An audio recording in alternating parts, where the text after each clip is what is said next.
Students need to feel safe to speak. And when they do, language becomes a bridge, not a barrier.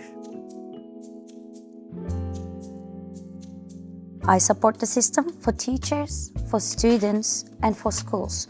But I never stopped being a teacher, of course. I think that teaching element never really leaves you, does it? No, never. I love what I do. Every day is a chance to change a student's life. I love that. I really like when I see their faces while learning something new. They feel that they can speak, they can express themselves freely, and this is really inspiring for me. That mentality of it's okay to make mistakes. Yes. Learn from them, and that's how you grow, isn't it?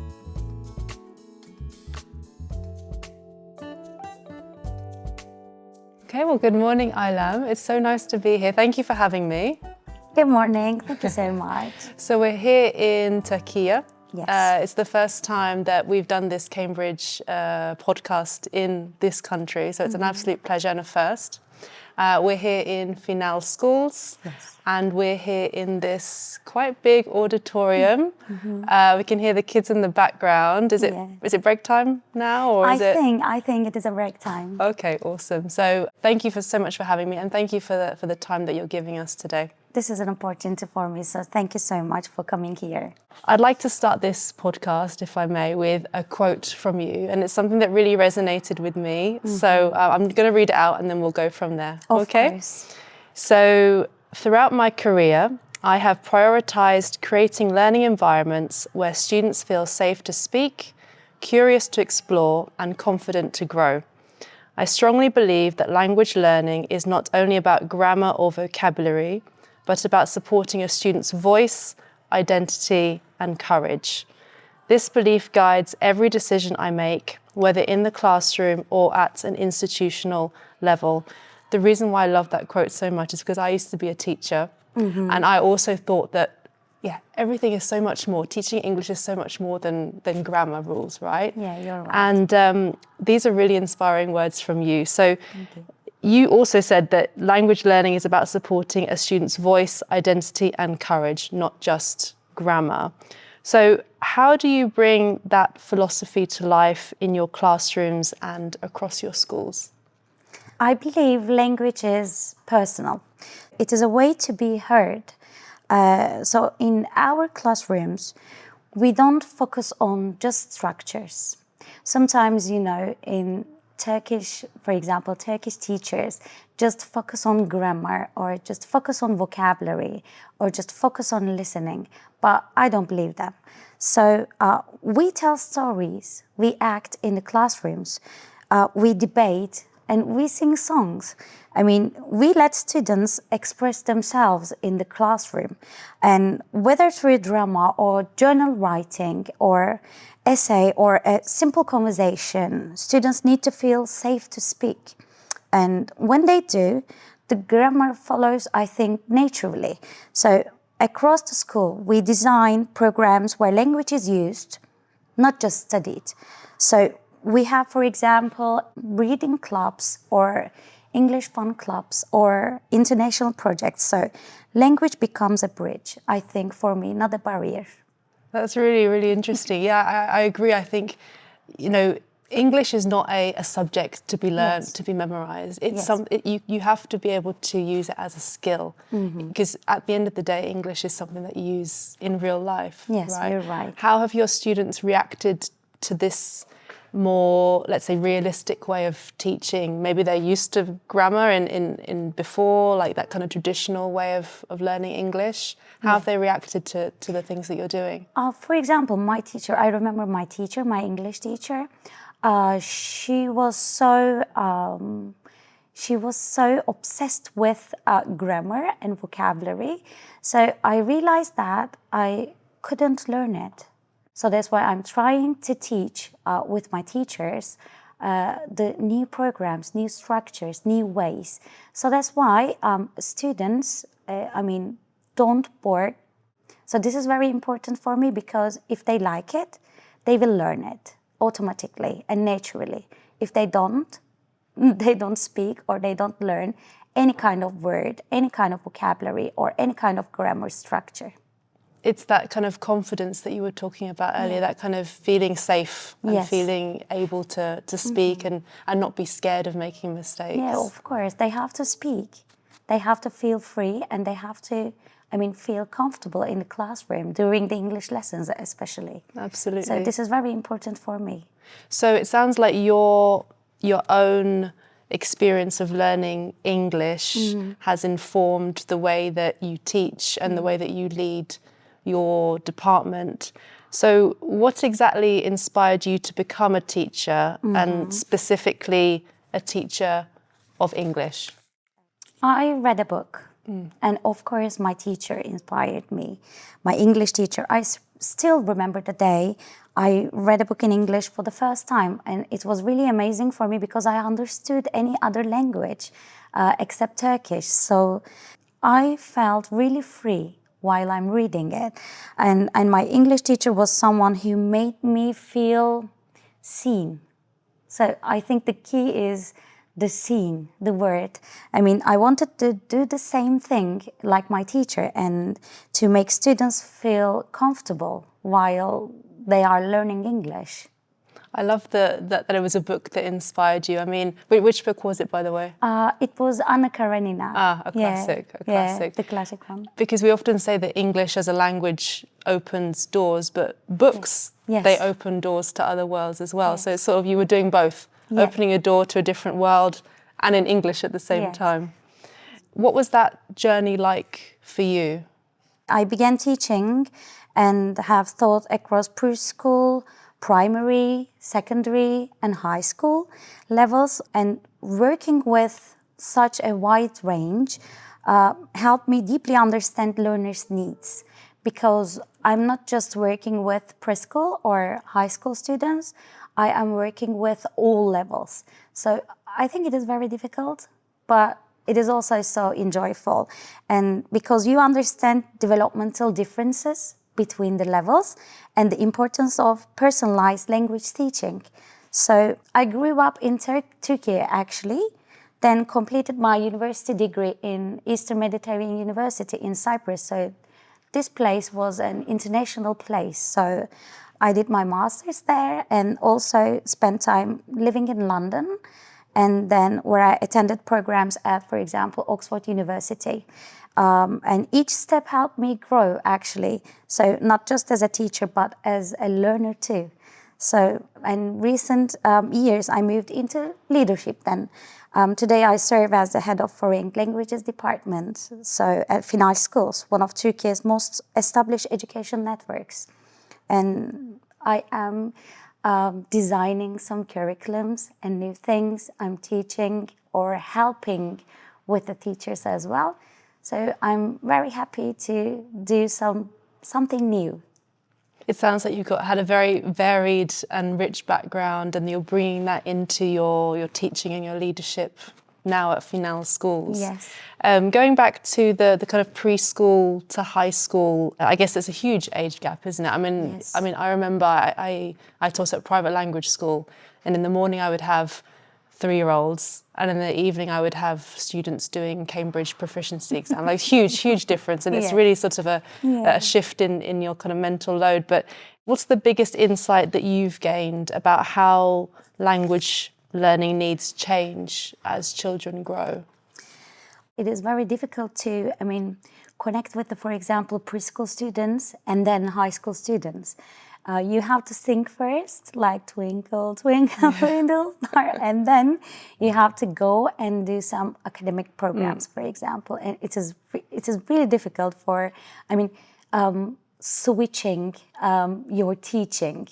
It is so difficult, but the kids, of course, kids inspired me.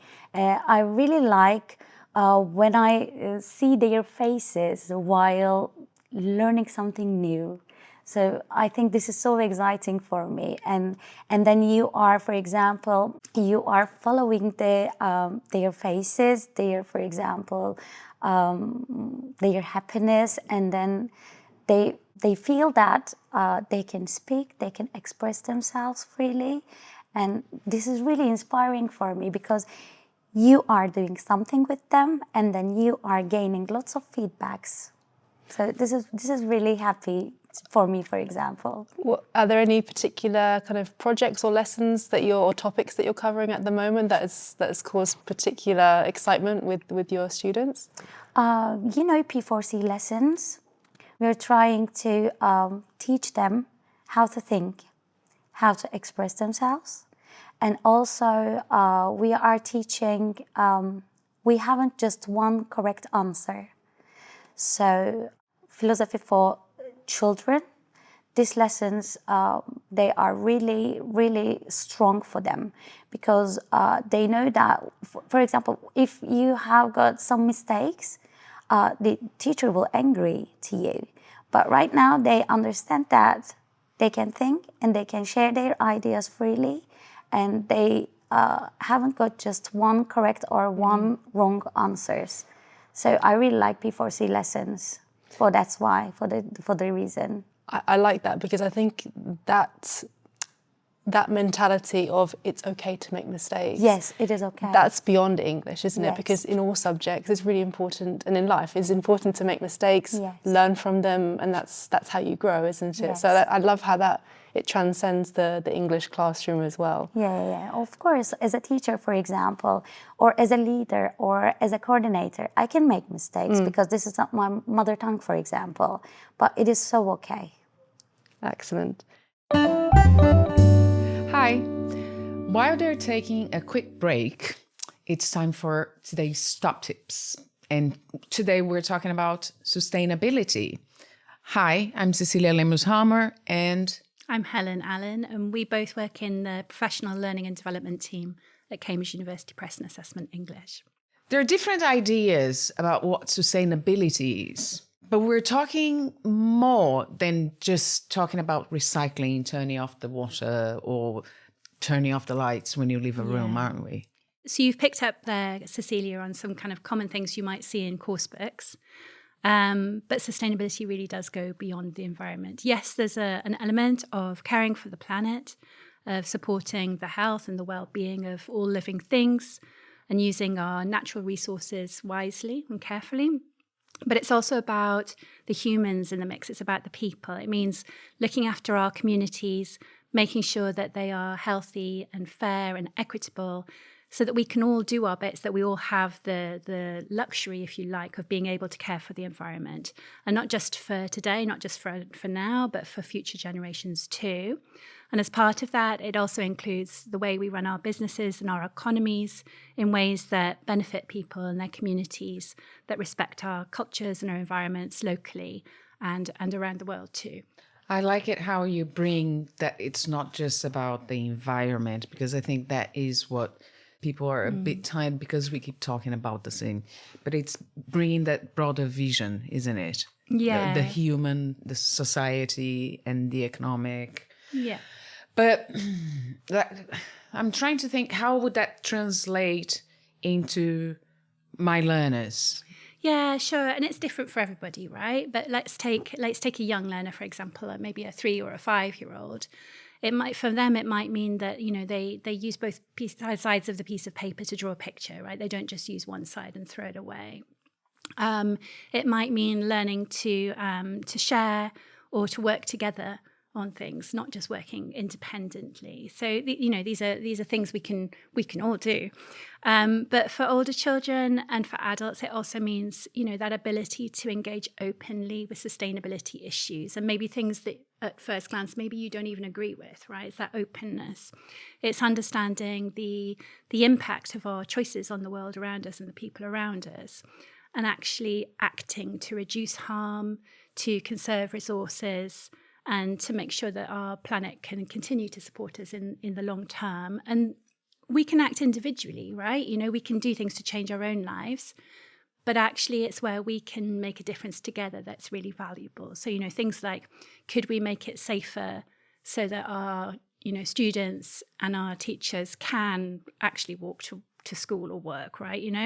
Can we visit, or can we create a place where people can go to interact with nature on a regular basis?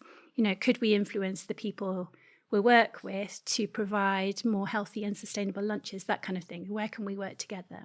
So bringing sustainability into the language classroom is really an extension of that, isn't it? It's giving learners the opportunity to develop their thinking and learn skills that will help them have a positive impact on their own lives. Absolutely. So young people do want to have a successful life. They do want to have an impact through the things that they do, and helping them to engage with sustainability can motivate that as well. And it can help them to engage really meaningfully with their English language learning. So English is a tool that can help in sustainability conversations, in problem solving some of the challenges that they might experience in their local community. And of course, it can support and help to develop life competencies or skills for the 21st century, however you might want to call that. So my tip for anybody who is listening to this podcast today is, if you want to bring sustainability to your classroom, check out the Sustainability Framework for ELT that Cambridge developed. Sure. And then we've got, alongside that framework, we've got a set of activity cards. We've got them for young learners, for teens and for adults. And those cards they're ready-made activities. You can use them alongside any coursebook topic, or just independently. And they're great for just bringing sustainability skills into the classroom. And the links for the framework and the activity cards are in the show notes. So do check them out. And that's our top tip for today. So you've moved from classroom teaching to leadership and academic leadership. What was the biggest challenge you faced when transitioning from this classroom teaching to leading an entire department? I saw teachers struggling. So, and I feel that my teachers, for example, feeling unsupported. So I saw students not getting what they deserved because the system wasn't strong enough, in Turkey especially. I didn't want to complain about it, but I want to be part of the solution. I support the system for teachers, for students, and for schools. So, but I never stopped being a teacher, of course. I am still an English teacher or a German teacher. I think that teaching element never really leaves you, does it? No, never. I agree with that. Never. And you're head of foreign languages at Finale Schools. What does a typical day look like for you when you're balancing all these things that you're doing around the curriculum design, teacher development that you mentioned, and the partnerships as well? You have to see me in the office.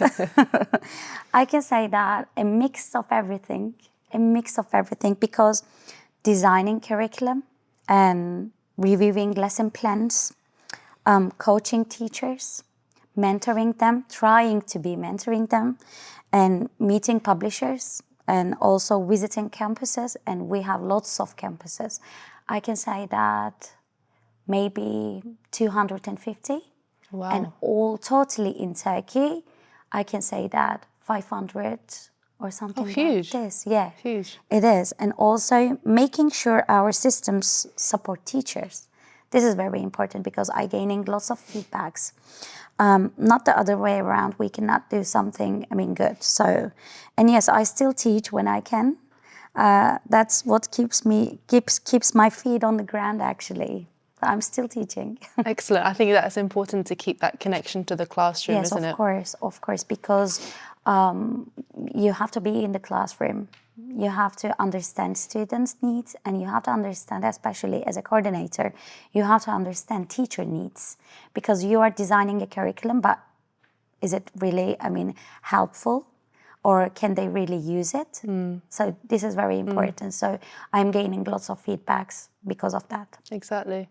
And you mentioned coaching and mentoring teachers. Yes. A lot of teachers want to move into leadership and transition into that. Is there any advice that you'd give for teachers who want to make that move into leadership? Education never stops. So I'm still, for example, for this week, I will maybe 4 or 5 education programs. So I am attending still. I'm still attending it. So I'm learning lots of, for example, lots of new things, new education programs. I think they don't be afraid of learning something new. Because, for example, for math lesson, English math lesson for Turkish teachers, it is very difficult to use it in their lessons. But for me, I can attend any kind of online lessons for Philippines, for example. So I can learn it. So I think this is the key. We are learning lots of things for each day. So I believe that this is the key. Always learning, always developing and working on yourself. Always, yeah, always. Excellent. And one last question. Of course. So you said your students would describe you as supportive, motivating, and always full of energy. You've got a lot on your plate. How do you keep that energy? I drink a lot of coffee. Turkish coffee. Turkish coffee. But really, I love what I do. And so I remember that every day is a chance to change a life, change a student's life. So that's enough energy for me. I love that, yeah. We'll move on to the section which we call That Feeling When. And it's that feeling when a student overcomes their fear of speaking English. And you spoke a little bit about that earlier. Yeah. It's that feeling when they achieve their goals, say thank you.